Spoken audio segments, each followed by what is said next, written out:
Hello, everybody, and welcome back to the Sanderlanche podcast. This week, we started in on Edgedancer, the novella that is set between Words of Radiance and Oathbringer.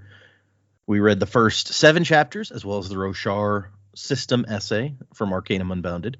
That is what we will be discussing. In these chapters, Lift heads to a new city, and it turns out she may or may not be after Darkness, our friend who we now know is named Nail, Nin, what have you. So things are, it's maybe not good for her. But I'm Data, and with me today is Jack, Jamie, and Joe. So hang on to something, everybody. The Sanderlanche is about to begin. Watch out because I'm tearing through. The world is turning black and blue. Bursting with color I spin. I'm gliding on a wave of grace. I'm riding, don't you break my pace. Built up a highway to heaven, now I'm breaking it. So yeah, 7 chapters, short chapters, obviously, if we read 7 of them. What did you guys think of the beginning of Edgedancer? This is a neat little story. I don't know who I expected this story to focus on, but Lift probably wasn't high on my list. It's all right. Fun little side trip. I do love the dynamic between her and Wendell. So it's fun to hear that sort of things, and I love seeing the application of her powers. But yeah, I'll just have to see where the story goes. I'm just like, I don't know if Lift was someone we needed a whole novella about, but we'll see how we go. So interesting stuff. I'm curious to see more, and I want to see more of Nail. So I'm happy for that. Yeah, I agree that this is one of the more interesting relationships we see between a Radiant and a Spren. It's no Stormfather telling Dalinar, "I'll screw you," basically. Fine, but I'll bond with you just to watch you all die or whatever. But it's interesting. Yeah, well, it's like I said last time. Brandon seems to love his odd couple dynamics. Yeah. So this is just another one of those. It does annoy me when she keeps referring to him as a Voidbringer. I'm like, oh, for fuck's sake, get over it. It annoys him too. So there you go.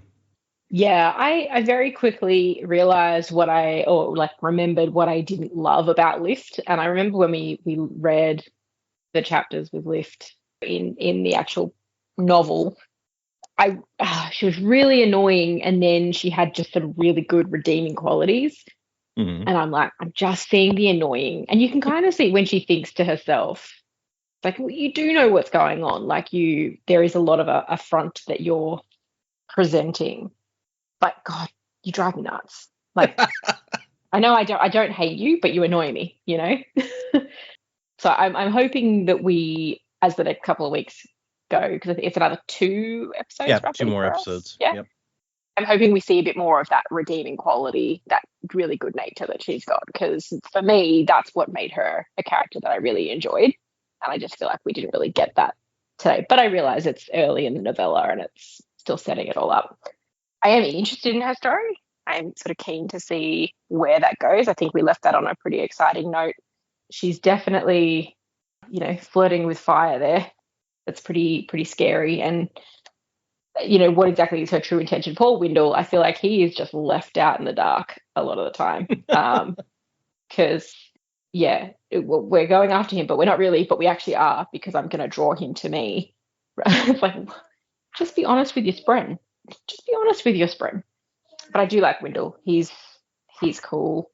I'm hoping we get to learn a little bit more about how she came into her powers, because yes, we already knew that their relationship was a bit different, but there was a bit, and we'll probably come to it, I think it's in one of the first couple of chapters that we read, this is, didn't I ask for, it's like the world to stand still and for her to grow, or no, the other way around, for her to stay the same and the world to change, not her to change and the world to stay the same, or something like that. Yeah. So I thought there's obviously more going on in her backstory and what makes her different. We know that she's a Radiant. She doesn't know that, obviously. Yeah. But good. I'm looking forward to seeing what happens next. Yeah. Sorry, rambling a bit.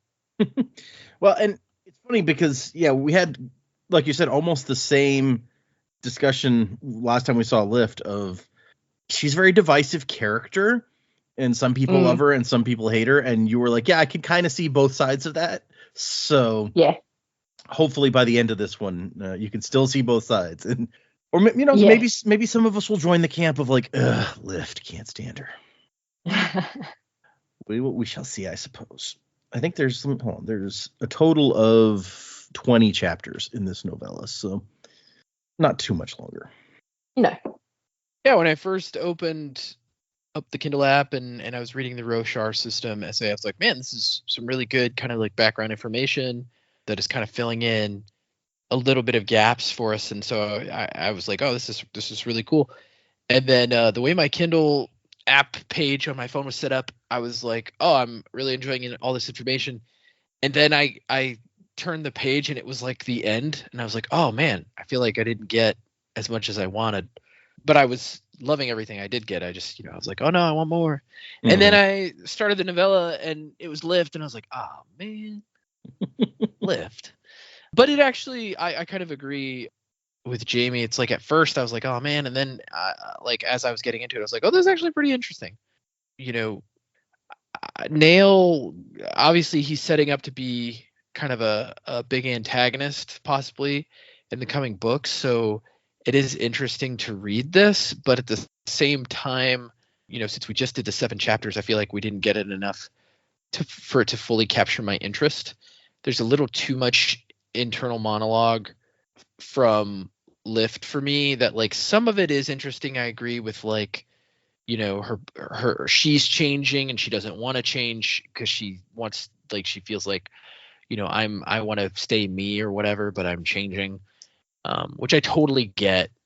I think there was a reference in there to her starting her period for the first time, which I was like, I think that's what this is, but I can't really tell because it's kind of glossed over a little bit. Yeah. So like that, obviously that is a very big transitional moment. And for somebody like Lift, who probably like developmentally doesn't want to understand it or doesn't fully understand what's going on with her own body, she's probably, that's scary. And so you kind of do feel for her and you get it. It's like she feels like she's this person and she's kind of always been in control of her destiny since her mom died, and now she's feeling like other people are starting to put, I guess, expectations on her that she doesn't really want to be involved in. So you kind of do feel for her in that sense. And so I am very interested to see where the story is going. But yeah, kind of along the same lines as Dak, she wasn't super high on my list of like people I wanted a novella focused around. But that's not to say the story isn't good. I am enjoying it. So kind of pleasantly surprised at the direction it's taken. Yeah, that's it's fair. It was funny because we talked about like the title was Edgedancer, and so it's like, oh, we're gonna probably see an Edgedancer. The only one we really know so far is Lift. But maybe this will be where we meet somebody new. And it's like, well, no, it's going to be about Lift.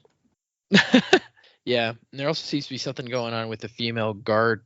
Like maybe she also has Stormlight powers, but maybe, yeah, it's kind of, they make a point of calling out the spheres and dun spheres and infused spheres with this guard. And so you're like, wait, they wouldn't be focusing on it so much if there wasn't something there.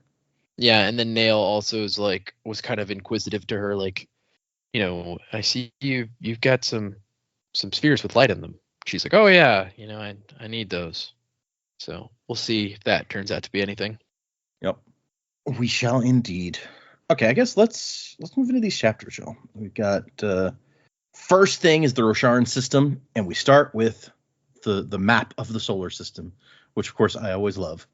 And so we've got 3 planets on the on the inside part of the solar system. We have Ashin, Roshar, which has 3 moons, and you can see the 3 moons: Sala, Snowmon, and Mishim. And then we got Braze is the 3rd planet, and then there's an asteroid belt and 10 gas giants. And it's funny because they've just named these 10 gas giants their numbers for 1 through 10. If you look in the Ars Arcanum in either the first or at the end of the first or the second book, there's like a chart. Sorry, there's a cat in front of me. There's like a chart that shows here's their numbers and what stone or essence each number is related to. And so it's just like The gas giants are numbered 1 through 10, and that's the name. So Chris is writing the essays as usual, and she says, Roshar, which characteristic of the dominant confidence of its people is the name of the planet, the system, and the main continent on the planet, is a busy place. There's 3 planets in the habitable zone, all of which are inhabited to one extent or another. Ashin, the burning planet, which suffered a cataclysm long ago. People live here in small pockets, including the famous floating cities. So, I mean, where's the book on this planet? This sounds awesome. Right? And there's Yeah. actually a little more information I can give you because Brandon has talked about the magic system that he's at least toying with to use on Ashin. If, who knows if there will ever actually be something written there. But the magic system he's talked about is, how do I put it the right? It's basically like disease based. Like you get a disease, and while you have the disease, you have a superpower. And then when you get over the disease, you don't have it. That sounds Wow. awesome. We need this book. We need to cancel all his conventions so he can write another 12 books in 1 year. Yeah, that's interesting. I might tweak that to be like you take a drug and it gives you the powers. But they're both good. Like the way it explains it is bacteria and viruses there are seeking to keep their host alive, so they provide these abilities which differ depending on the disease. That's good. That's like more of a symbiotic relationship. But then why would their body ever purge it? And the Ashinites harness this by lowering their immune systems and deliberately infecting themselves to give them various powers. My God, this is fucked up. I will love it. I guess I think that's a really cool idea, but I guess to me the confusion again would be like, if their body benefits from it, why would it still fight it off? Well, I assume that there's also negatives to them, to the disease. I was about to say, what's the downside of the disease then? Why is their body fighting it? Just because it's an invader, or like what's actually happening? Because it's like Fry and the worms, It's like, right. I love what you've become. He's like, what I've become, and then he gets rid of the worms, even though he they gets were rid of great them. So clearly, we need this book so that Brandon can answer Joe's questions. Yeah, that's the only way. Come on, Brandon. Write the book. Warbreaker 2? Nah, fuck that, man. Give us this. We don't need more Nightblood. He showed up here. It's fine. But yes, so apparently they have floating cities there and disease superpowers. So I also want to read this book. The furthest out of the 3 planets is Braze, which is home to an ecosystem of self-aware splinters. The local parlance would call them Spren. And then she's like, I think it's possible they're actually cognitive shadows, but it's hard, it's difficult and dangerous to do research there. So we find out that Roshar, the planet we've been on, is 0.7 Cosmere Standard, which I believe Cosmere Standard is like Earth, basically. So it's a little smaller than Earth. I'm sorry, 0.7 in gravitation and 0.9 in size. So a very little bit smaller than Earth, but gravity is like almost a third lower than Earth. And it has a high oxygen environment, which maybe the lower gravity and the greater oxygen explains something about how you have giant like kaiju crabs and things. Sure, I guess. Bigger fires too, maybe. And she says flame will act strangely here because of the greater oxygen content. So maybe that has something to do with why they developed like a non-flame based light system at some point. The most dramatic relationship is between humans and self-aware Spren, which is the basis for surge binding. We kind of figured that out. But it's not just people that can bond to Spren.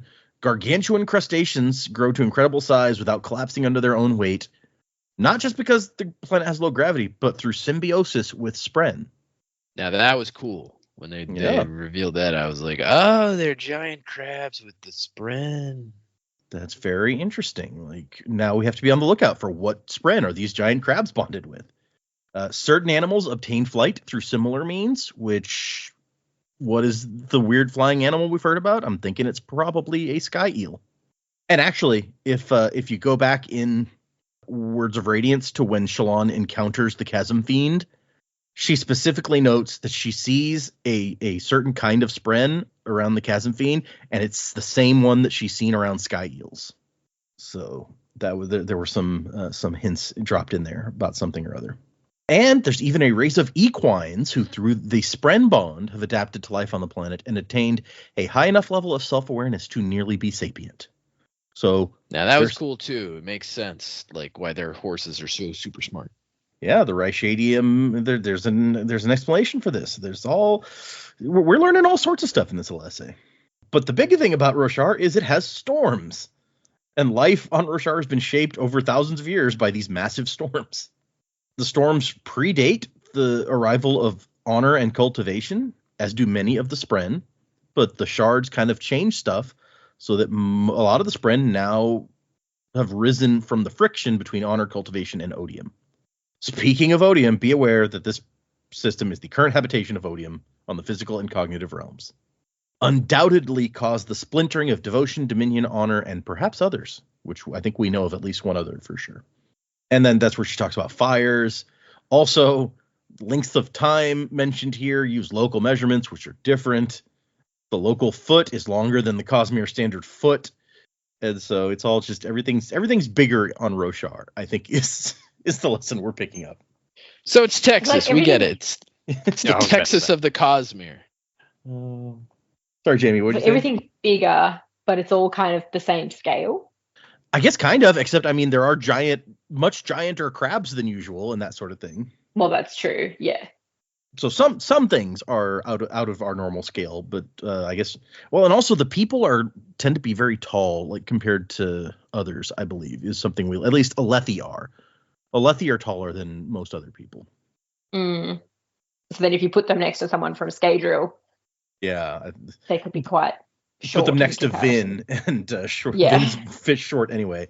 Well, let me see if I can find height of, let's say, like Kaladin. Kaladin's Alethi. Kaladin is 6'4" in Rosharan feet, which in our feet would be nearly 7 feet tall. Jesus. Wow. I guess they've got less gravity too than what the rest of the Cosmere would be. Yeah. I'm assuming Cosmere average would be Earth average, Yes, that is is what I'm yes, assuming. that's right. So yeah, they can grow a bit taller, I guess. So yeah, if you guys were not imagining enormous Kaladin, there you go. It's like everyone's that big here. Like Yeah. Kaladin talks Now about, the swords make more sense. yeah. I know, right? But also it's like, Kaladin is like nearly 7 feet tall as we see him, and we know Rock towers above him. Like, what the fuck? Is that guy like 11 feet tall? I feel like Rock is like 7 local feet, so that would make him quite a bit taller, I guess, in terms of. Yeah. Getting to like Richard Keel territory. I'm trying to find. I'm trying to find something. If I could find, like, if there was a solid. Here's most of our main characters and how tall they are. Oh, Kaladin, according to this chart at least, Kaladin is taller than Dalinar or Adolin. So Kaladin is just a tall dude. 210 centimeters to feet is so 6.889 feet in our feet for Kaladin, according to this chart at least. And Rock is just 10 centimeters taller than him, according to this. So he'd be 7 foot, 7.2 feet is like 7'3", something like that. Wasn't far off. Richard Keel was 7'4", I believe. And Dalinar's a little shorter than Kaladin. Adolin's a little shorter than Dalinar. And Sazed is shorter than Yasna, according to this chart. Okay. No. Anyway, random sidetrack about height.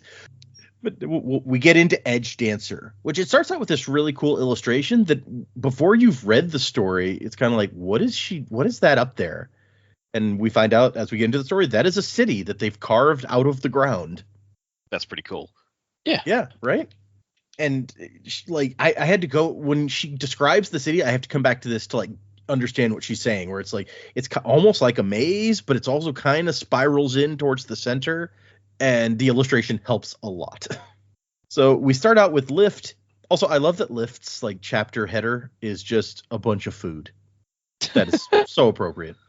We start out with Lift. She's out in an open field and she's being awesome. She's practicing sliding across the ground. And there's some trees out here. These are trees that we've heard about before, that when the storm comes in, they fall over like they're on a hinge, basically. I love her description. They'd fall over flat and just lie there, and then afterwards pop back up like a rude gesture made at the passing winds. And as she's, flying out, zooming across the ground, Wendell is out here like, Mistress, can we go back, please? She doesn't even respond. It says nope, but that's like not in quotes. That's just in her head. Like, not going back. Pretty rude to Wendell. She really is. And she like makes the bottom of her feet super slick so she can basically like ice skate on the ground. And for a moment, it's great. And then she hits a rock and she falls over. And she's going to hit the ground face first. And she like makes her face awesome, quote, as well, so that it slides across the ground. Yeah. Slidey face. Sure. It's such a cartoon moment that she trips, falls over, and bashes into a tree. And then after a moment, the tree falls over. Like this I could absolutely see as like an animated thing. And so, I mean, she's out here trying to practice with her powers, basically, to get better. If you fall over every time you're trying to be all awesome, then it's not so awesome. So good on her for getting some practice. And Wendell's like, can't we go back? We need to get back to Azimir. And she's like, what? Get back. We just escaped that place. Escaped the palace? You were an honored guest. As much food as you wanted. And I have to assume, based on what we find out as we go, that she doesn't actually believe the things that she says, that she knows better, and that she's just like full of it.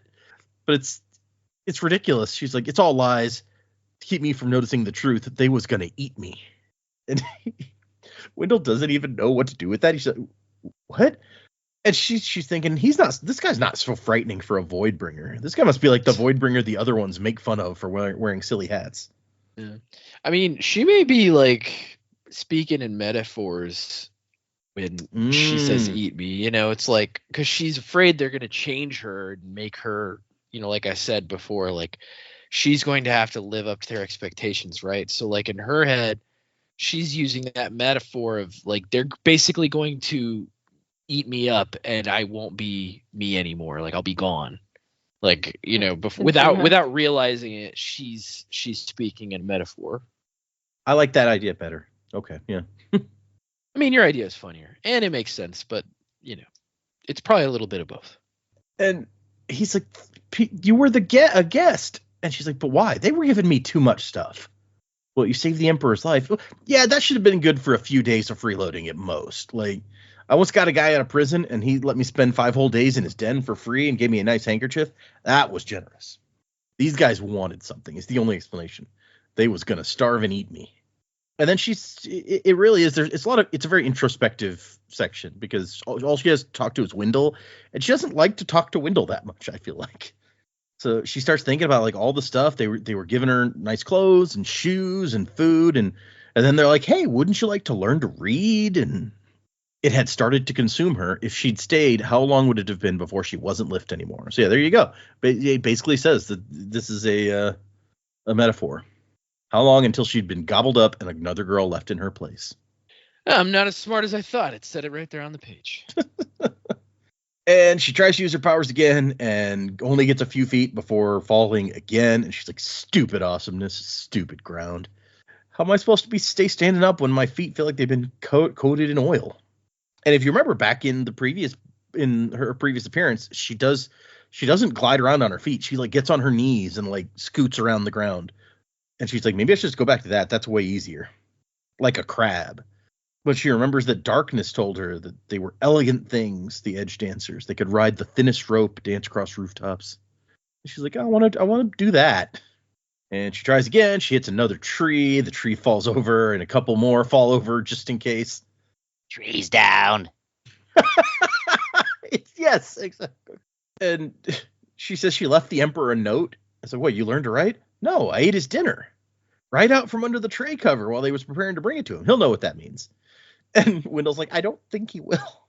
Yeah, this is just very Wayne behavior. It's like, this thing makes sense to me, so therefore it will make sense to everyone else, and if they don't get it, they're stupid. Yeah.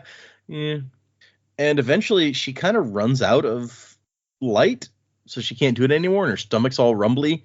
She ate all the food that she'd brought with her, so...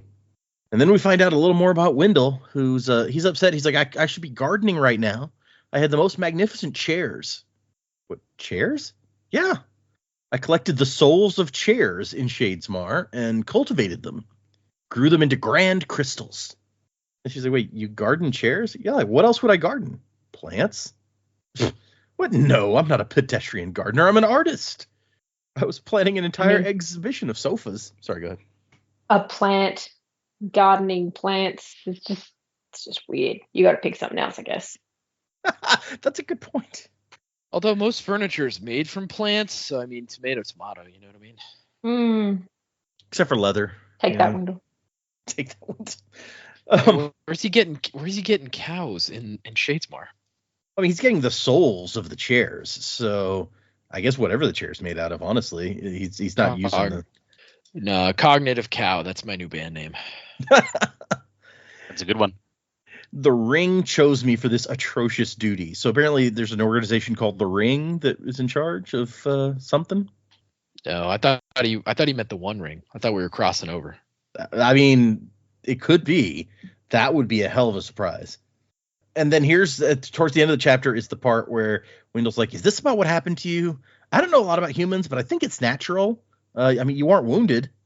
And she thinks the wrong things were changing. She was supposed to say the same, and the world was supposed to change around her. She'd asked for that, hadn't she?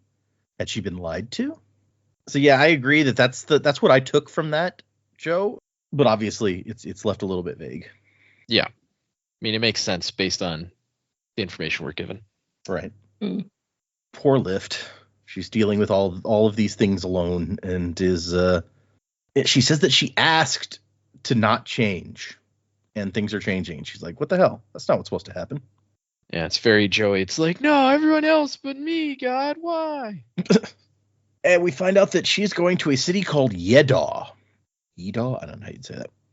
It's in a country called Tashik. And Tashik is a weird place. She found everyone here too polite and reserved, and they wore clothing that made them hard to read, which we see a little more about their clothing before long.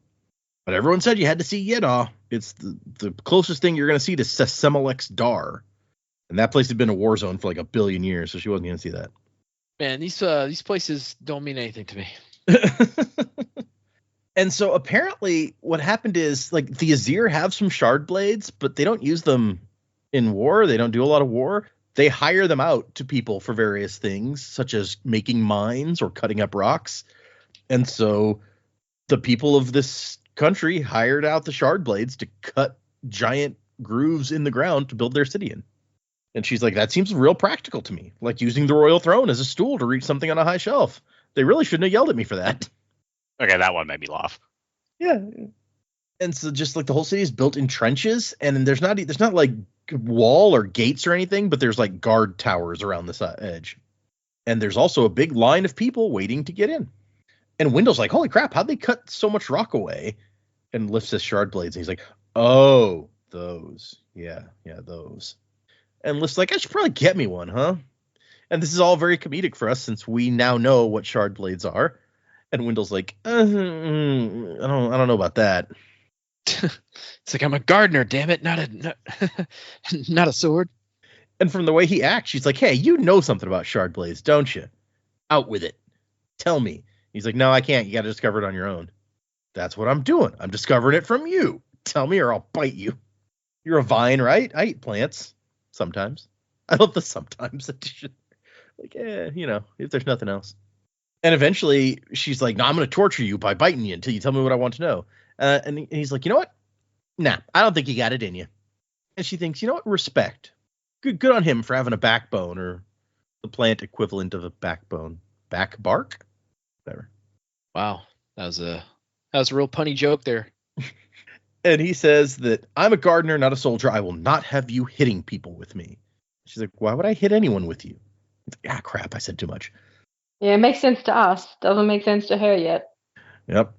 Hilarious. And he's like, hey, don't you feel that something's wrong? Like, do you hear about what the Alethi guy wrote to the Emperor? Like, about the new storm, the wrong way one? Yeah, nah, the noodles all called that silly. He's like, you mean the viziers of Azir? The head clerks of the Empire? Yeah, wavy arms, blubbering features, noodles. Anyway, they thought that angry guy, High Prince Dalinar Kholin, most powerful warlord in the world, yeah, him, that he was making stuff up. He says that the cultivation spren, his kind, are not very important. We don't have a kingdom or even cities of our own. We just moved to bond with you because of the cryptics and the honor spren, and everyone else was doing stuff. So we just jumped right in. Barely know what we're even doing. Everyone is wrong and nothing makes sense. Bonding to you is supposed to be more difficult. maybe it's because of your unique circumstances. And he's like, okay, at least we have shelter up ahead in the city. And she's like, yeah, assuming darkness doesn't kill us. Wait, what? The Skybreaker who attacked you? Yeah, he's in that city. Didn't you hear me complaining that I needed a shard blade? And he's like, wait, in the city that we're going to right now.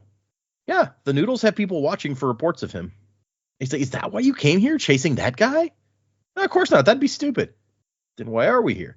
They got these pancakes here with things cooked in them. It's supposed to be super tasty.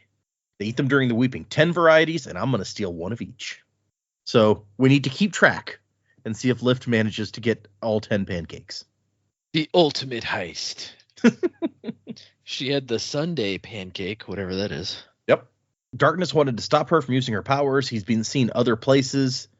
Everyone pays attention to that bald guy who collects the heads of kings, but this guy has been murdering his way across Roshar too.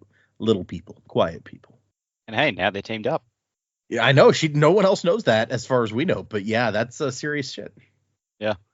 And Wendell's like, and we came here why? Seemed like as good a place as any. He's like, no, in point of fact, it is expressly not as good as any. It is demonstrably worse. And which is a really good point that he's making there. And we saw before she can make plants grow. And she's like, so could I grow plants and eat them? And he's like, it would take more energy to grow than you would get from the plants as determined by the laws of the universe. So Sure. Those. And so basically Tashiki clothing is a long piece of cloth wrapped around yourself from feet to forehead. Like they're mummies, it sounds like, basically. Both the men and the women wear those clothing, but not the guards. And she's like, hey, I bet those guards have food. Yeah. People always feed guards. They can't properly hit folks on the head if they're starving. That's a fact. And Wendell's like, okay, counter proposal. You could buy food with the spheres that the Emperor gave you. Yeah, I didn't bring those. You didn't bring the money. I ditched it when you weren't looking. Can't get robbed if you don't have money. Just only the logic is just so incredible. Oh boy, this is the tiring part of Lift, right? Because like some of it's fun, some of it's interesting. You know, we get little tidbits here and there, and then you get this. And you're just like, oh god. It's like in trying so hard to be funny, it's just irritating. Right. Only fancy people have money like that. We normal people have to get by some other way, like by getting bags of money. Just, So we cut to one of the guards who is at the entry point into the city, and there's a guy bringing some grain in, and the guard is suspicious. This guy is dressed too nicely to be a farmer. And she goes and talks to the clerk inside, and or the scribe, and she's like, you know what? They get into a bit of a conversation, and it's like, oh, this grain, the city will be glad to have the grain. And she figures out, I know, Emul and Tukar are countries near here, and they're fighting. They've been fighting forever. The Tukari have that god king, all sorts of crazy rumors about him. This guy probably went across the fields, went across the border into Emul, and while all the men are fighting, stole grain from the fields. And the scribe's like, yeah, that is probably what happened. I tell you what, tax him as a smuggler and offense, a triple tariff, and the extra tariff funds will go towards feeding refugees. She's like, and that makes her feel all better. She's like, okay, good. I'm glad that we have such great civil ordinances here. And then we get the conversation about this guy has access to some infused spheres, and she wants to trade for those. And the reason that she gives here is in her own head, she doesn't actually say it, that she wants to read at night, and she can't do that because no open flame is allowed in the city. So she needs some spheres with some light in them. And so she goes back out and tells the guy, you got to pay this extra fee. And when he's upset about it, she's like, basically tells him, we know what you did. You're getting off easy, okay? And he's just like, yeah, fine. And then they look back, and there's a young girl neck deep in the grain. He's like, this stuff tastes terrible. I guess that's why that we make stuff out of it first. Got anything to drink? And the guy with the card is like, what the hell? She's ruining my grain. Get her out of there. And the guard's like, get out of there, child. Do you have any parents? Of course I do. Everybody's got parents. Mine are dead, though. What's that? Glib. True. Everyone does have parents of some sort somewhere, whether they are dead or not. She's like, what's that smell? Is that pancakes? And she's like, yeah, Sunday pancakes. You can have one if you... Thanks. And she rushes in there and, like, she offered you some pancakes. You didn't need to slide in there, knock everything over, and then steal them. That's just mean. Didn't she, though? I think she said she could have one, didn't she? Well, she wants more than one. Maybe that's it. She's gonna She take does, in full fact. advantage. She does eat more than one. Yeah. Although we find out later from Wendell that his theory, she's intentionally showed off her powers here to draw attention of darkness. So I guess she did need to do that in that sense. Yeah, she's being cheeky. To her credit, when she knocks over the table, she's like, sorry, didn't mean to do that. And she pops up from behind the table with a pancake sticking out of her mouth. These aren't bad. Pancakes. And so the guards are all trying to grab her, and she's slipping and sliding around. And she's like, hey, what kind of pancake was that? I gotta eat all 10. So she needs to keep track. And the guard's like, get back here. You haven't been processed for immigration. Maybe she told you it was a Sunday pancake, if that's the kind of pancake. And she keeps, like, she squeezes out the window, which the guard's like, that's too small for anyone. How'd she do that? And she goes out to find her, and then she hears, she's back in here. And she comes back out of there with, like, a pancake in each hand and another one in her mouth. And then she, like, causes the wagon full of grain to start moving backwards, and the guard has to, like, grab it to try to keep it from going over the ledge into the city. And whether it's the guard or lift or just luck, the cart does stop right before it goes off the edge, so that's nice. And then there's lift on top of the grain again, eating the last pancake. Hey, these are good. Tuck cake, the guard says. You eat them for prosperity in the year to come. People should eat them all the time then, you know? Maybe. And then Lift kicks open the tailgate of the cart, and all the grain slides out and down into the city below. And then she goes after it. And it falls right down into the immigrant quarter, it says. And the smuggler is pissed off because that was his grain that he worked hard to steal. And I love the chapter ending with, like, how the hell am I going to explain this in a report? And we find out that Lift makes it to the ground because she can grab a hold of Wendell's vines, which we saw her use them to climb a building in her last appearance. And now she uses it to not fall to her death. So that's good too. And she thinks, he keeps saying stuff like, I don't have enough presence in this realm for you to touch me. You must be stuck partially in the cognitive or whatever gibberish like that. That's the part that I think annoys me most is he'll start giving us cool information about, you know, how the world works that we don't know. And she's like, shut up. I'm not interested in that stuff. I'm like, but I am. It's like, but the reader's interested, Brandon. Come on, man. And so down here, the people in the immigrant quarter have very quickly gather up all of that grain, and they're all super happy about it. She sees a bunch of different people from different places, some that even look kind of like her. Some people from Ulm or Desh, places she liked. Few people had tried to kill her in Ulm or Desh. Unfortunately, there wasn't much to steal there unless you liked eating mush, and this strange meat they put in everything came from some beast that lived on mountain slopes, an ugly thing with dirty hair all over it. Liv thought they tasted disgusting, and she'd once tried eating roofing tile. So, she talking about a Yeti? I don't understand what that is. Yeah, I really want to know what that is. It makes me think of like a sheep or a goat or something, maybe. Yeah. And so I'm like, yeah, mutton's not the best, I guess. Oh man, roast lamb is fucking amazing. Lamb chops and yeah, okay, I do like. You're right. I don't know that I've ever had goat. I think I've only had it in like I've had goat. curry. Very nice though. Yeah, I've had goat at like the Indian restaurant. Oh, you're right. From the curry, in like a curry or something here. You're absolutely right. I've had that too. I'd forgotten that. Good old goat. She's seeing shanties. She's like, I haven't seen shanties in forever. Mostly because if you build crappy shanties, they get blown away when the high storm comes along. Right. Leaves you just sitting on a chamber pot looking stupid with no walls. Jurassic Park style. And then, you know, as long as the dinosaur doesn't eat you, then you're ahead of that guy. Chasm Fiend. Okay, yeah.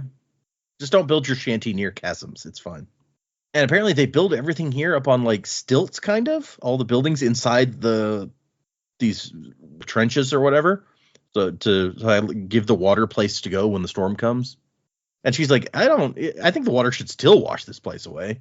But obviously it doesn't, or the place wouldn't be here, so whatever. And Wendell's like, okay, so you got us here. So what are we going to do? Food. But you just ate. Yeah, I used up all that energy getting away from the guards. I'm hungrier than when I started. And he's like, couldn't you just waited in line?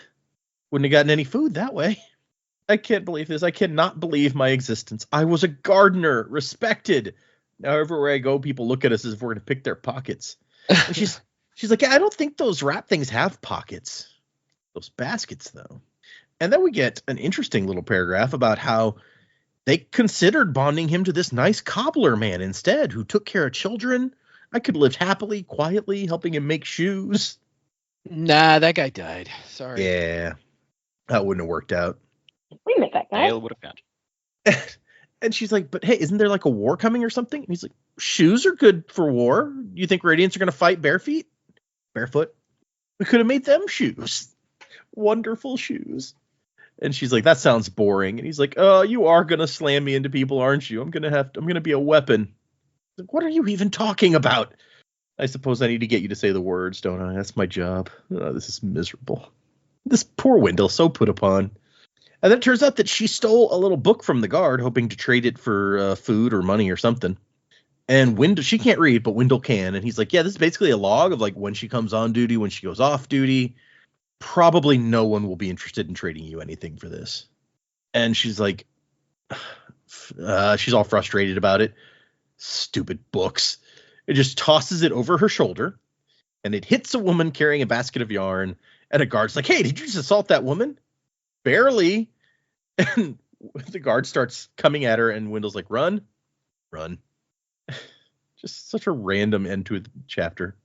Half an hour later, she's exhausted because that was a real persistent guard. And she thinks a little bit about her oath that she swore. I will remember those who have been forgotten. And she's like, those were important words, but what do they mean? What about my mom? No one remembers her. It seems like way too many people out there were being forgotten. Too many for one little girl to remember. And then she's like, come on, let's go talk to some urchins. And chapter 5 was very short. That was the entirety of chapter 5. And then she talks to a little girl, and in a weird like street language, but she at least translates for Wendell after the fact. There's a place you can go to get food, Tashi's Light Orphanage. But no one likes the woman who runs it. They don't trust her. She's starving mean. And he's like, okay, yeah, but it's food, right? What's the challenge in eating the lunch someone just gives you? Like, respect Lift for sticking to your guns, I guess, except she doesn't. She does go to get the free food. And she knocks on the door at the orphanage, and the kid's like, sit there, food comes later. And she says, how much later? Why? You got appointments? Sit there, food comes later. And so she sits there for a while, like listening to people, talking to Wendell a bit. And then we see a woman come up with a little boy, 10 or 11 years old, leads him up to the doorstep, hugs him, and then walks off. And the boy is staring ahead, sightless and drooling. He has a scar on his head. And Wendell's like, did she just leave that little boy? Yeah, she's probably got other children. She can barely keep fed. Can't spend all her time looking after that one. And she thinks that, like, this is how orphanages usually are. It's not how rich people want to imagine them, full of all of these sweet little plucky, good-hearted children, eager to have a family. Orphanages are usually more like this kid. Kids who are tough to care for, who require constant supervision, who are confused or violent. And so she goes up to him. He's like, hey, it's going to be all right. And he doesn't reply. And then a woman comes out of the orphanage, hands on her hips, and looks at them and says, an idiot and an opportunist. And looks like, hey, he's not an idiot. He's just hurt. He's like, no, I was describing you. And then she looks at the little boy and says, worthless. I can see through your deception. You won't last long here. Watch and see. She's great. So lovely. She does take the kid into the orphanage. So, I mean, but not the nicest lady. Yeah, so then she comes across and we get that explained shortly. Makes sense. And she tells Lift, you can have 3 meals. You pick when you want them, but after 3, you're done. Consider yourself lucky I'm willing to give anything to one like you. And Lift's like, what do you mean? I mean that if you don't want rats on your ship, you shouldn't be in the business of feeding them. And then Lift's like, hey, I need a place to sleep. And she's like, oh, well, then you came to the right place. Those stone benches over there clear out once it gets dark. And Lift's like, what? Stone benches? Don't whine. It's not even raining anymore. And slams the door in her face. But then the kid from before brings her some food. And Lift's like, you don't have any pancakes, do you? I got a goal to eat all of the door in face again. All right. And then an old guy who's sitting there wearing one of those shikwa is what the garment is called, says, don't be too hard on the lady. It's hard being the one who handles everyone else's problems. And Lift's like, man, I should sleep on rock benches. I should go steal her pillow. That's Lift's revenge.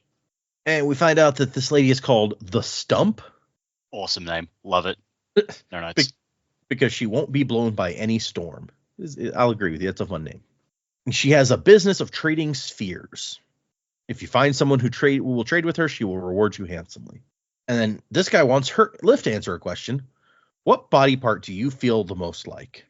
And Lift's like, that's a stupid question.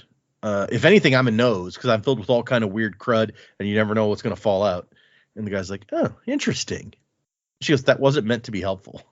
Yes, but it was honest, which is the cornerstone of good philosophy. And I like Lift's end line here. It's like, as fun as it was talking crazy stuff with you, I got somewhere important to be. And Wendell's like, wait, you do? Yeah, I got an appointment. We get to our last chapter. Her appointment is she found out from that book, and Wendell, when the guard gets off duty, so she's following the guard back to where she lives. And on the way, they have a discussion about... that was useful information. Yeah, right. They have a discussion about the lady at the orphanage, and Lift's like, yeah, some kind of scam.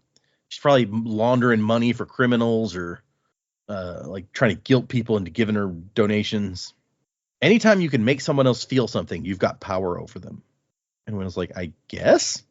Got to make sure that never happens to me, Lift said. It's how you stay strong, see?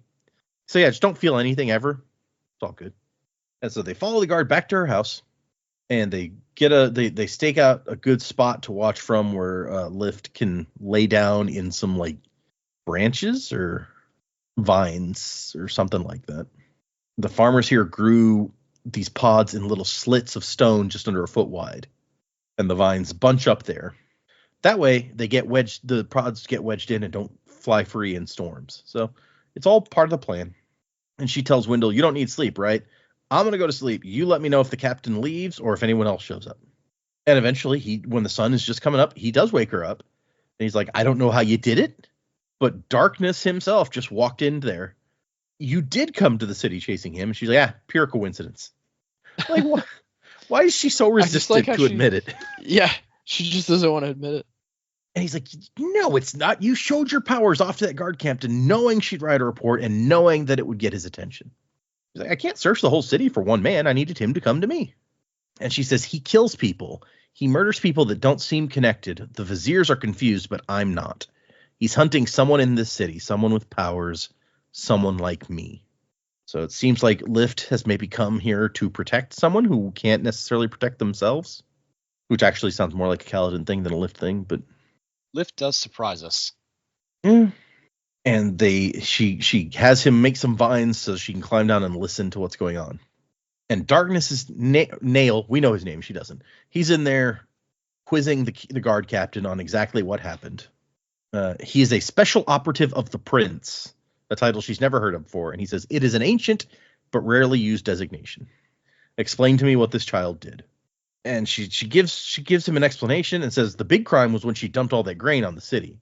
The merchant has already filed suit against the city guard for willful neglect of duty. And Darkness is like, yeah, I know that. His case is weak. He hadn't been approved for entry, so he didn't come under your jurisdiction. If anything, he needs to file against the highway guard for banditry. And she's like, yeah, that's what I told him. So Nail knows the laws real well, in this area at least. And then he's like, okay, but did she glow? And the captain's hesitant to answer that. He's like, did she glow? Yes, I swear I'm of sound mind. I wasn't just seeing things. And was she slippery to the touch? Slicker than if she'd been oiled, sir. He's like, okay, sign this. And she's like, dude, can you tell me what's going on? I've never heard of anything like this. And he goes, it is not material for you to know. Okay. But you had me sign stuff. Cool. Thanks. Appreciate that. I wonder if it was like a statement or I don't know. Probably.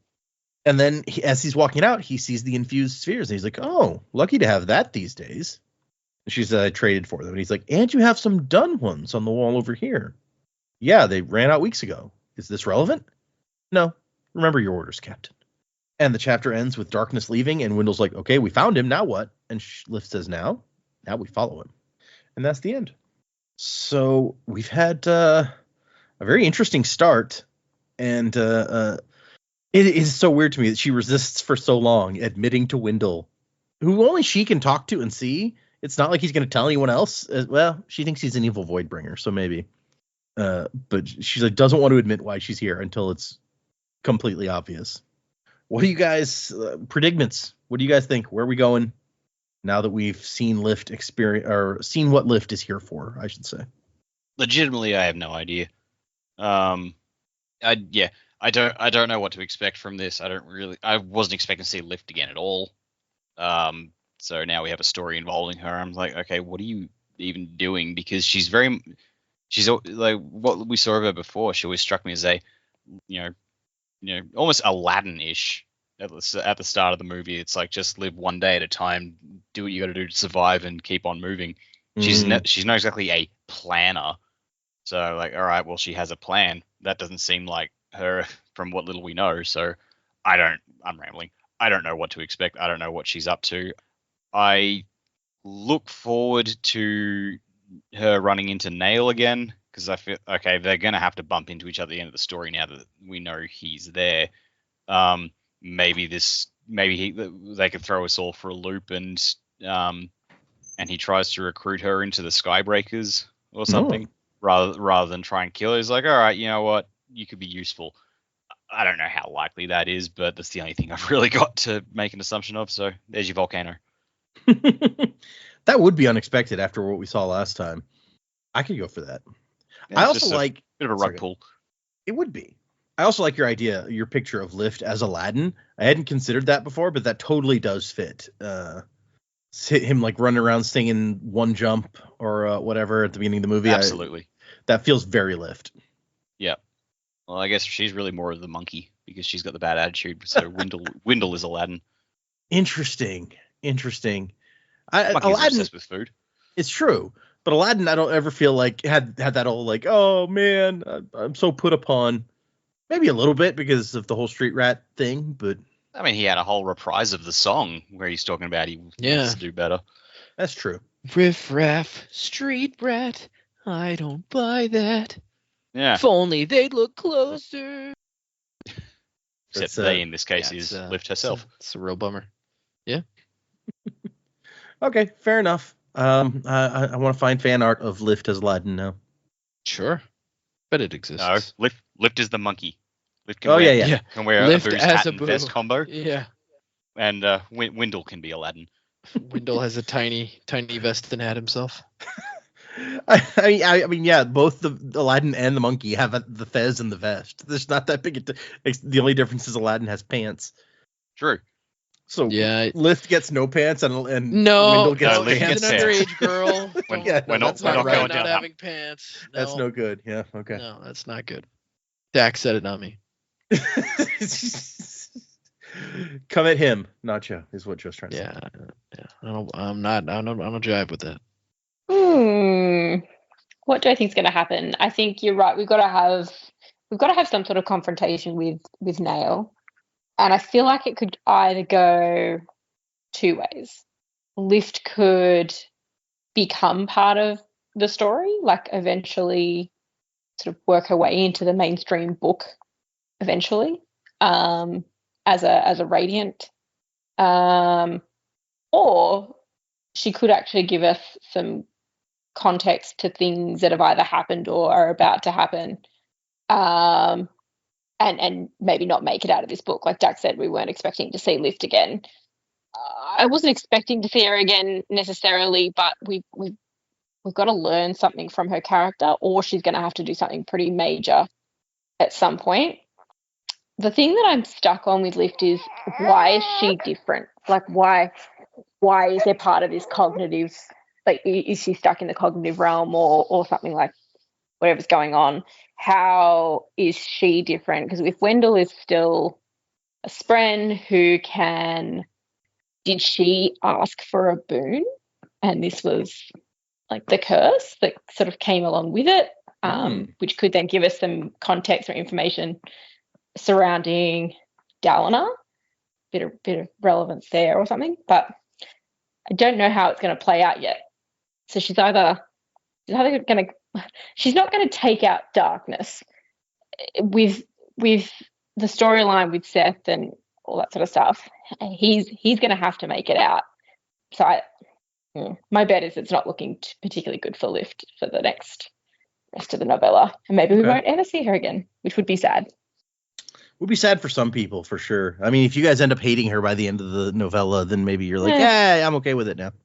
That'd be sad. Well, not that sad.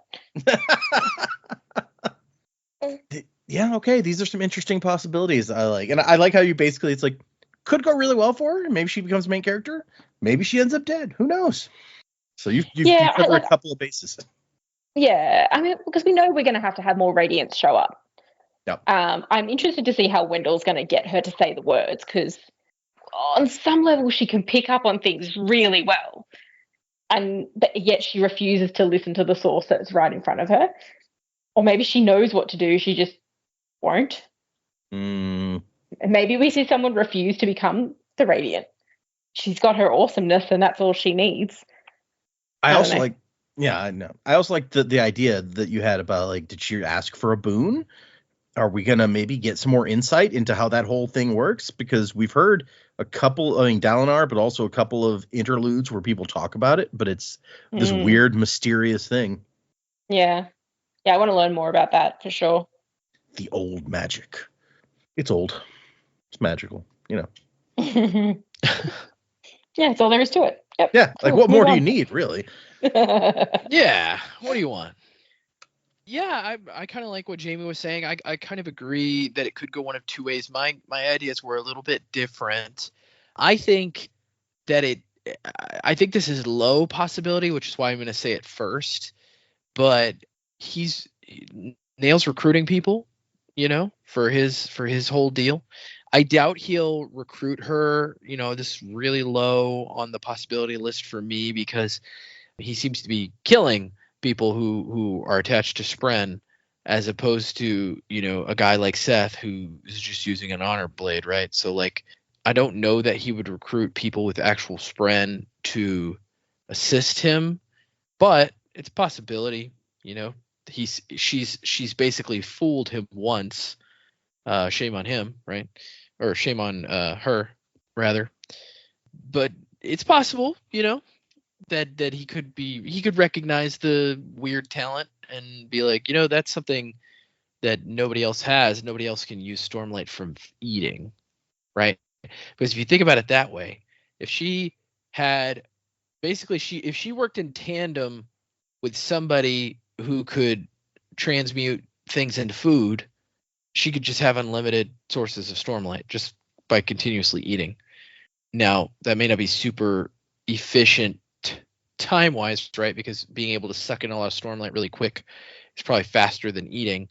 But at the same time, when there's no Stormlight around, she has the upper hand if she has food. Yeah. So there's some possibilities there. I think the more likely thing that could happen at the end of this, it could kind of branch into two ways.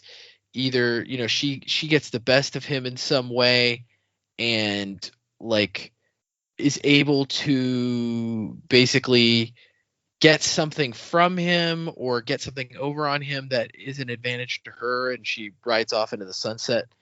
Or she's able to at least use this confrontation with him to figure out how to say the words, turn Wendell into a blade, and then ride off, better able to defend herself for whatever comes next.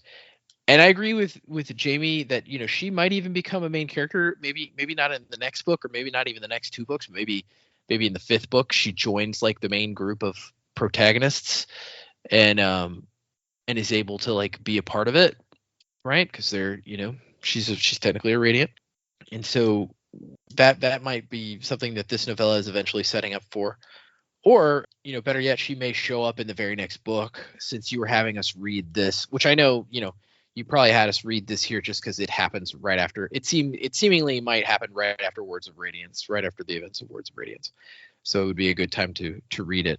But it could set up for something in the next book, the immediate next book as well. So, but yeah, I mean, we're still pretty early in the story. They haven't actually had a confrontation.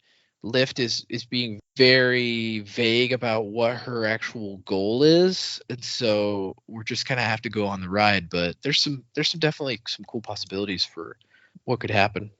We don't know. I don't know that we've seen. We don't have any Radiant that's as young as her in our main storyline, and so to have somebody that young, but with the amount of power that she has, if she can learn how to use her awesomeness well, that's the potential for some pretty cool stuff.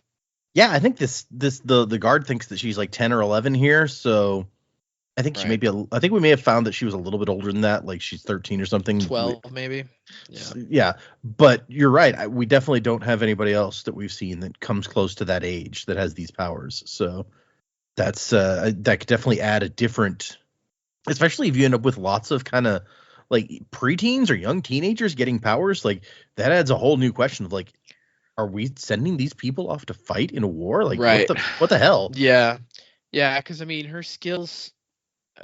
Basically her skills seem like they're good for escape, but then also for what's the other part of her power? Growth or whatever.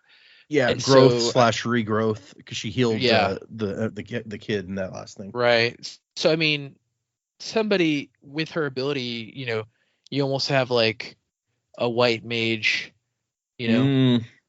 type thing that you could have. Like, it's funny because that guy's name is Nail, and like we potentially have like a Dende here in Lift. But yeah. Well, once again, I feel like Wendell is almost more of the Dende. He's plant guy. Right. And also to another point that you made, it's definitely, I would almost say this takes place between the end of Words of Radiance and the epilogue of Words of Radiance, because we hear that Dalinar has been calling and saying, hey, there's this new storm coming. That's right. Yeah. Watch out. But that it hasn't hit again for the second time. And we're told by Hoyd when he talks to Yasna, I think that the Everstorm is going to hit tonight for the second time. So this is between when it hits again and the first time. So or it's if it hits great. during the novella, we could be like, right in it. Oh, that's true.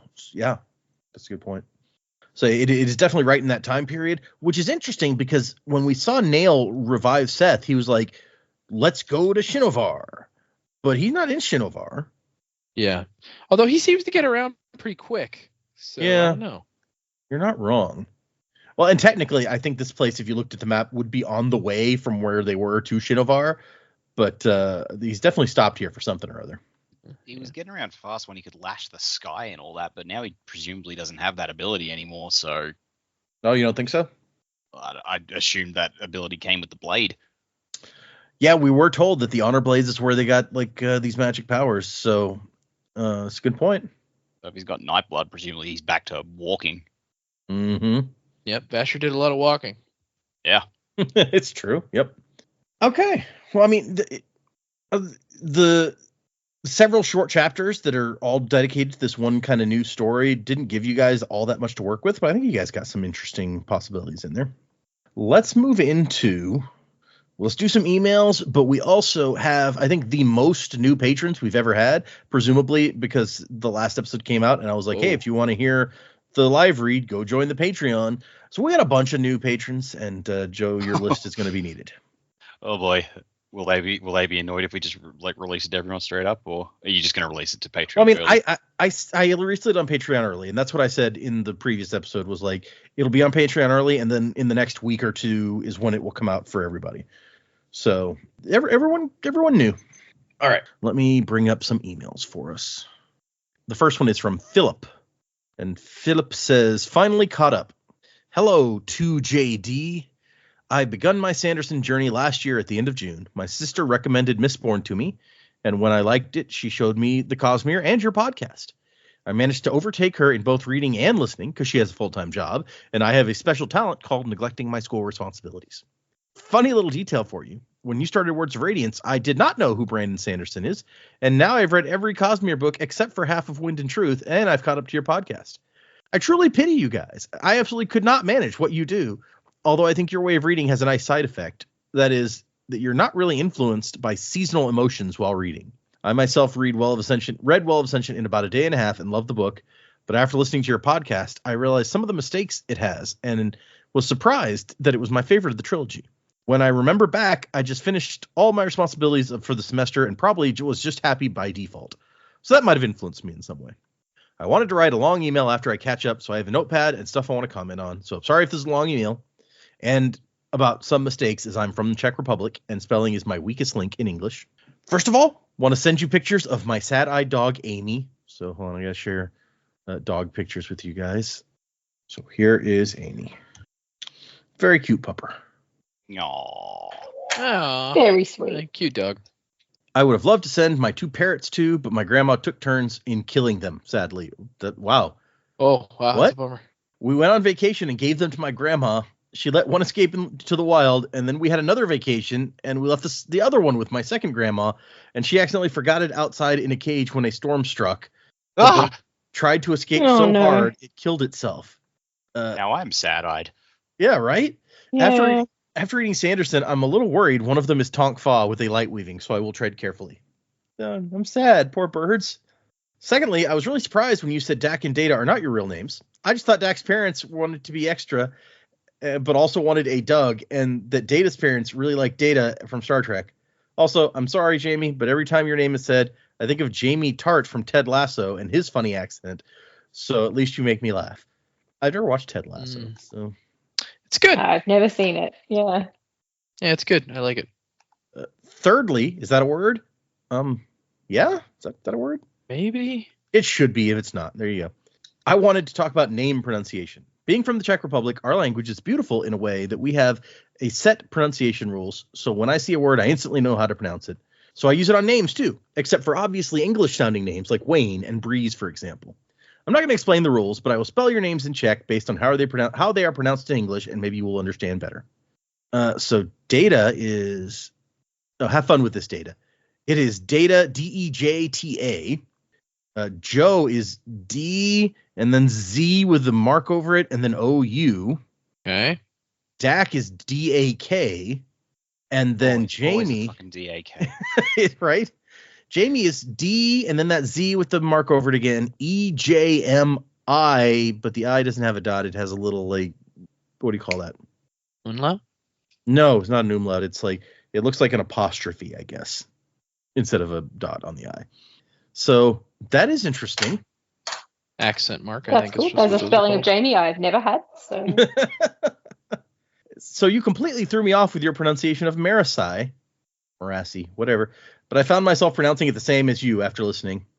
It's also the reason why I beat you to one prediction in Era 2, which is probably the only one I guess sooner than you, and that is that Milan is actually Melon.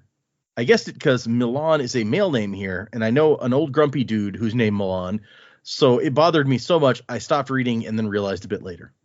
That's true. Milan does show up and has like the lamest, most see-through pseudonym as a human. Fourthly, I will just keep doing this. At one point, Joe asked how the podcast changed our views. Well, before, my all-time favorite character was Wayne. I just really enjoyed whenever he was on the page, and he was loads of fun. Then I realized sometimes he is indeed a dick to his friends, and now I don't like him that much. But he's still high up there. Maybe part of why I didn't find him that annoying was I didn't really like Steris till the end of the second book, kind of like Wayne. So I didn't mind him being mean to her. I'm not sure that Wayne... is the point. That is the point where like a lot of us turned on Wayne a bit as well when he started being a dick to her after we started liking her at the end of the first book. Yeah. I'm not sure Wayne ever comes around on Steris, like, completely. We get to a point where he, like, waxes, like, stop being mean to her, and he's, like, less mean, but I don't think they're ever, like, friends. Fifthly, about Stormlight, I also liked current day chapters more than flashbacks. I still like the flashbacks. It was vital information and interesting to the story. My main problem was the lack of an epigraph at the start, and I loved all the epigraphs. So I got sad when I got to a flashback and see that there isn't one. Also, sometimes it did slow the main story, but I didn't mind as much because I read very fast. In one episode, Dak asked who our favorite side character is. Now I know Sigil isn't much of a side character. After all, he's one of the main Bridge 4 ones. And he kept trying to test Cal's power. He became one of my favorite instantly. Also, being Hoyd's apprentice just speaks for itself. I would call Sigil a side character. But, yeah, good choice. I like Sigil a lot too. Joe, I left a Spotify review. And if I could write something in it, I would write, "We hate Sam over here. Spook, Alrian, and Moash." Which I hate all three of them also, so I'm very glad we agree on this. Also, you said somewhere along the way that Fire Soul is not that useful. I counter. Imagine the middle of the summer, you store all the heat that you don't need, and then in the middle of the winter, you can use it. That's good. I hadn't thought of that.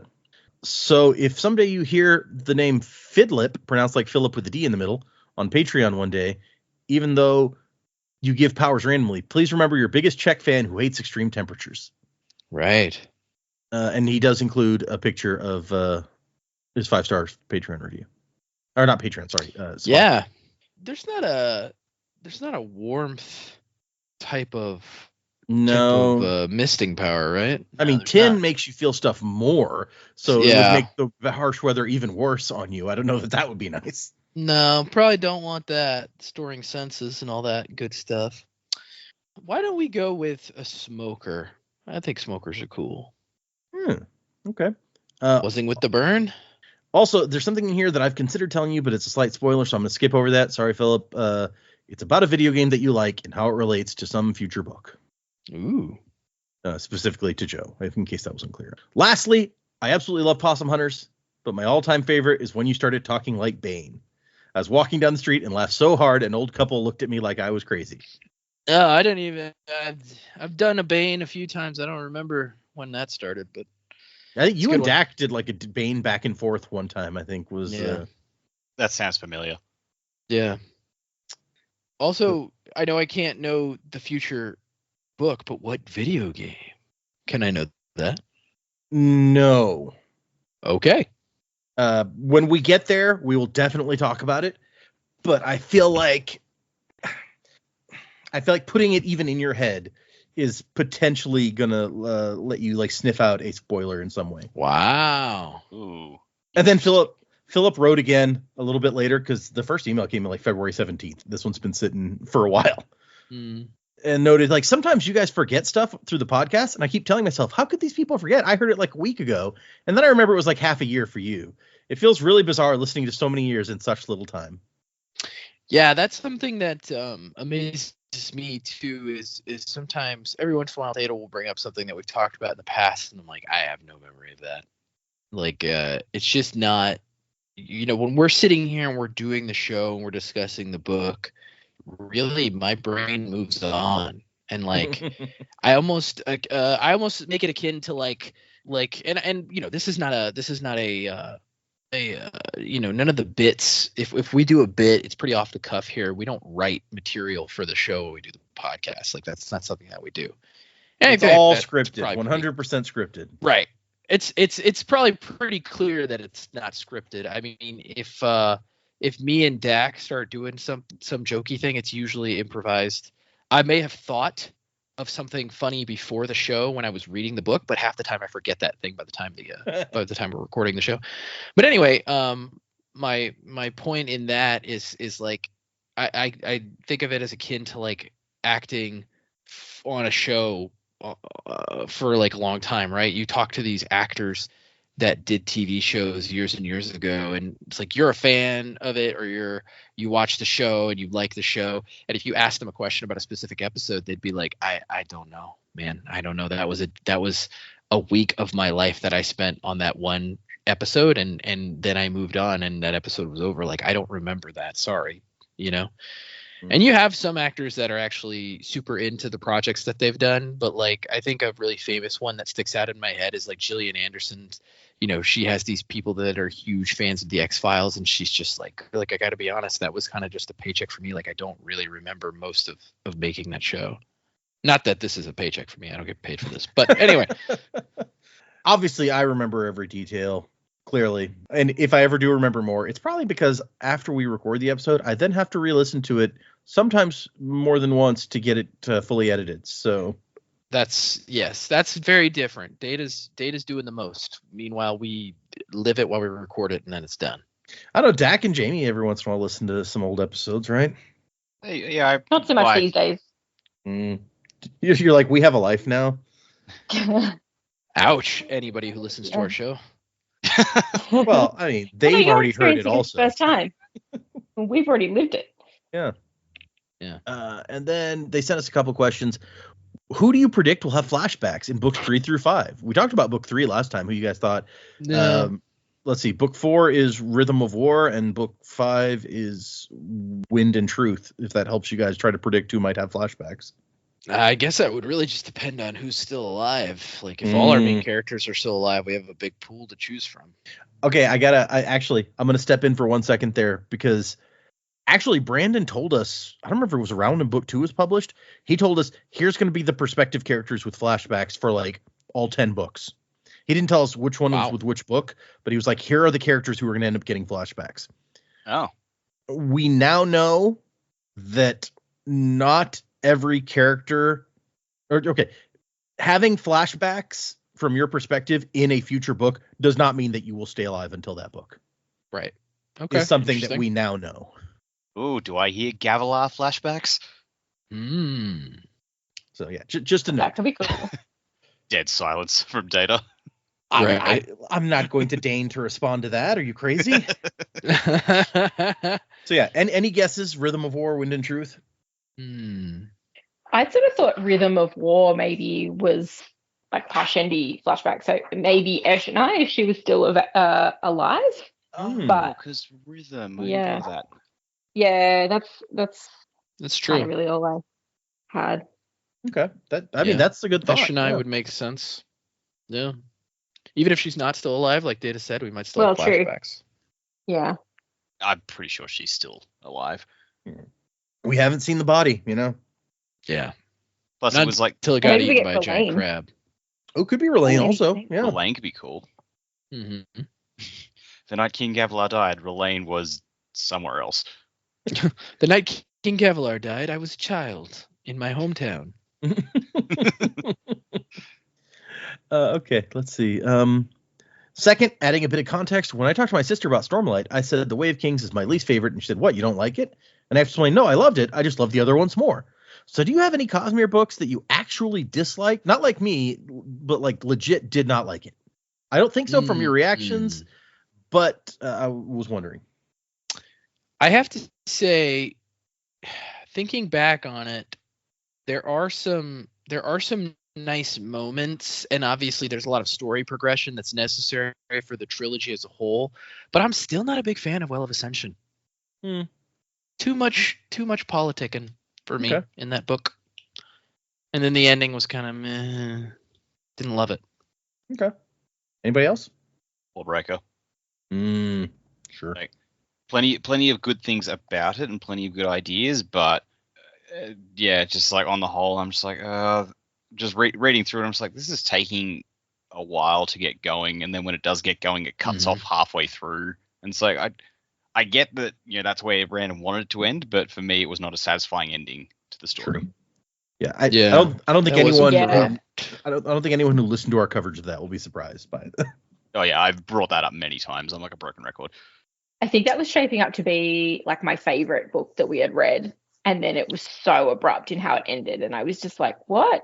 And it's definitely satisfying overall. I think the thing that got us through Well of Ascension, because the politics in that drove us nuts, but I think the thing that got us through is that we knew the story wasn't over, whereas with Warbreaker it was like, that's it, that's all you've got to read. And then we know that some of that goes on, but in terms of like for us, we were reading a standalone story that was just like, hang on, what?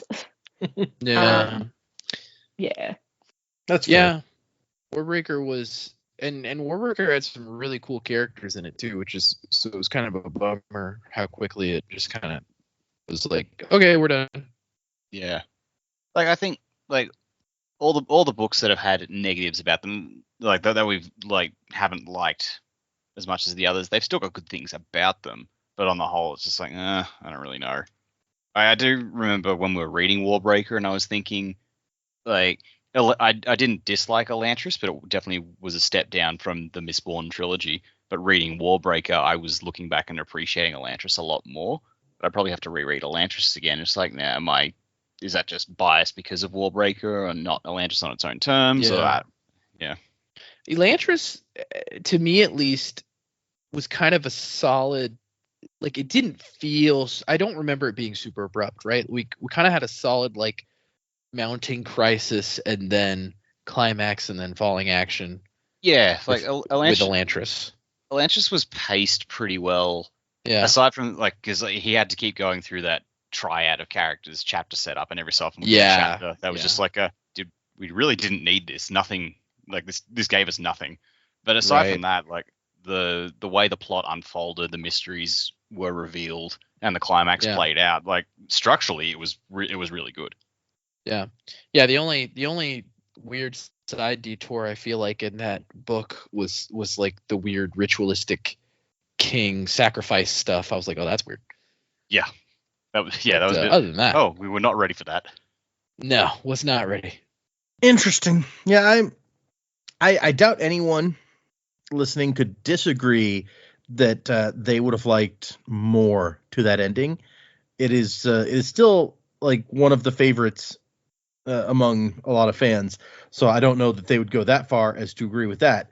That it made the experience bad for them. But I bet that they would have still appreciated more to that ending. So I can definitely see. Well, I think that's why it hits so hard with the abrupt ending, right? Because I think the world, the magic system, the characters, they're all very enjoyable. And then it hits you hard at the end because you're like, oh man, I was really enjoying this, and I just felt like I got cheated a little bit. Okay. So that was the end of that email. And after that really long email, we're going to do one really short email. This one is from Joey Gecko. Joey says, Hey, Joey Gex. The title is Adium equals Volcanoes Vindicated. Hey, folks. Oh boy. Was just listening to a secret history episode and your conversation around some detail I'm a little too stoned to remember. The point being, since Adium is Addie's body and Addie destroyed Scadrial with what? Volcanoes. Ipso facto, Dak was clearly correct for what Adium is. But Addie? I think you may still be a little stoned, my man. I mean, I think we kind of had this conversation before. That's like it's not like he was wrong, but not entirely. This is Not once too again, far off.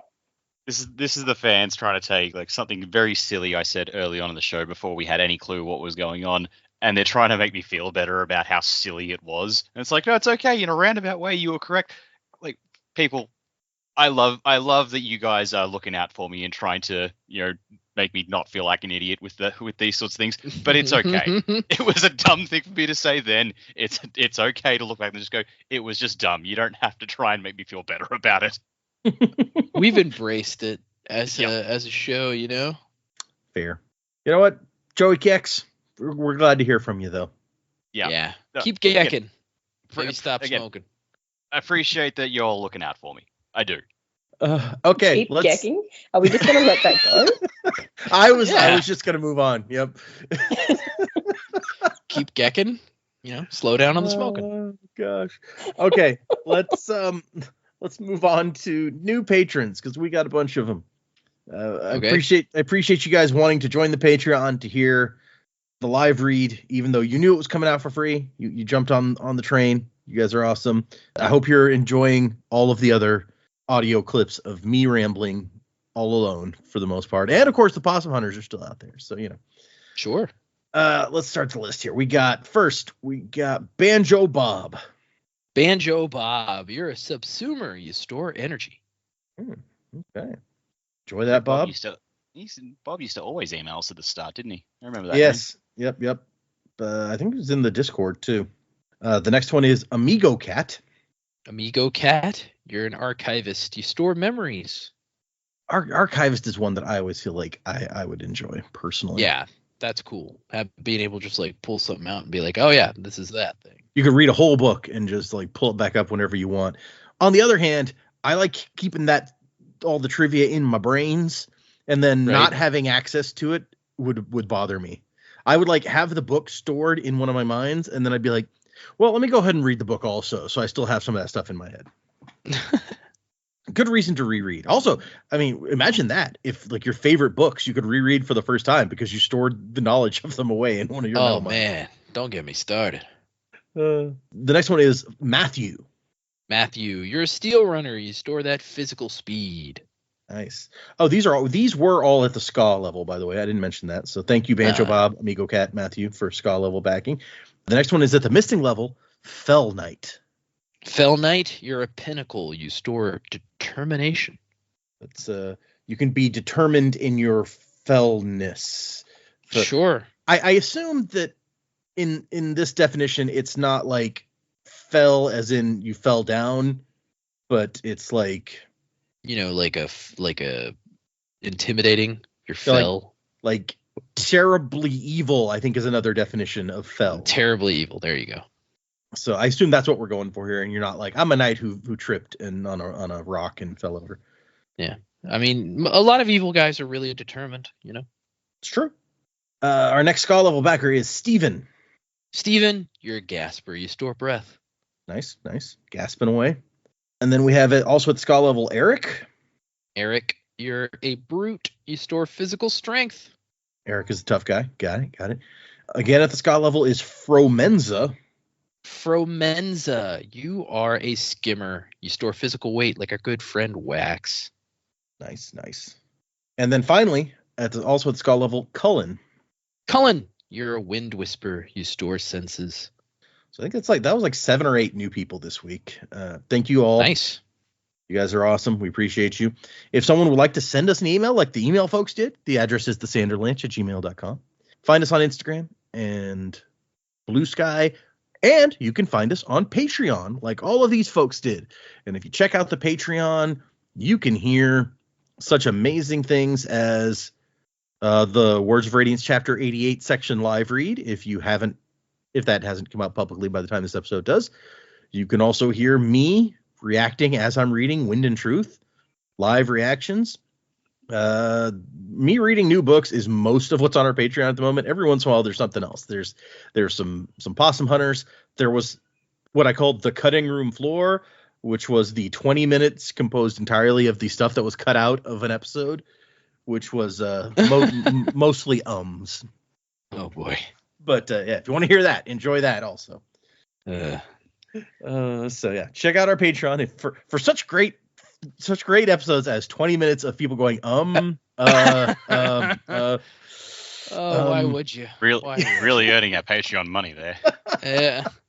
Oh God. Oh goodness. Yeah. If you wanna join the Patreon for such wonderful things, you'll also get Faring Power assigned by me at random, kinda. Were they not random this time? I kind of went diagonally on the chart I was looking at, and Nice. then I went diagonally the other way. And then if you want to leave us a 5-star review, I'll jump you into the misting crew with a misting power. Then you can have both, the best of both worlds. There you go. You can be a twinborn if you do both those. I'm sure probably some of those people who got new powers today have ended up being twinborn because of it. Yeah, they may not even remember. Yeah, right.